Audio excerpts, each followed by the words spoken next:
Por fim, para registrar na coluna, é preciso colocar a decisão de ontem do Tribunal Regional Federal do Tribunal Regional Federal, que ele tomou a decisão de anular partes do processo. Ele não anulou o processo em relação ao caso que investiga o assassinato do indigenista Bruno Pereira e do jornalista Dom Phillips. Eles anularam parte do processo para que algumas questões que não tinham sido atendidas pelo juiz federal, requisitadas pela defesa, fossem cumpridas, né? E essa parte é justamente o que vocês colocaram na matéria do Eros, do jornalista aqui da Band News, que é a audiência, ouvir as testemunhas indicadas pela defesa. Ontem eu voltei a ouvir a doutora Gorete Rubim, que é uma das advogadas da banca aí dos pescadores que estão sendo acusados e confessaram o assassinato do indigenista Bruno Pereira, do jornalista Dom Phillips. Então, quais são essas testemunhas?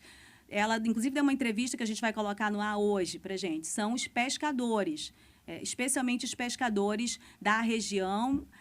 A defesa coloca que eles precisam ser ouvidos, porque são 2 grupos vulneráveis. Isso é a visão da defesa e, por isso, precisa ser compreendida, porque teve uma decisão judicial, né?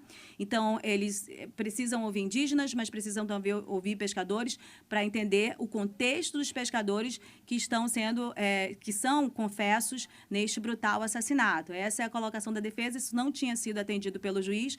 Eu assisti, inclusive, Rafael, os vídeos dessa audiência em que os pescadores foram ouvidos, né, na Justiça Federal na semana passada. Em um momento de muita tensão entre a doutora Gorete Rubim e o juiz, e você pode, se quiser, repetir o nome do juiz, porque me falha agora na memória o nome dele. É o Fabiano Verli, não é isso? Fabiano... Jenny. Fabiano Verli. A Jenny está acompanhando, né, bem mais do que eu Exatamente. mesmo, e ela confirma, Fabiano Verli. Ele, inclusive, disse, olha, a senhora vem de novo com isso, está tumultuando, vamos chegar, gente, nosso momento aqui é de ouvir as testemunhas, e ela acusou que ele havia ali agido com parcialidade e que há nulidades no processo.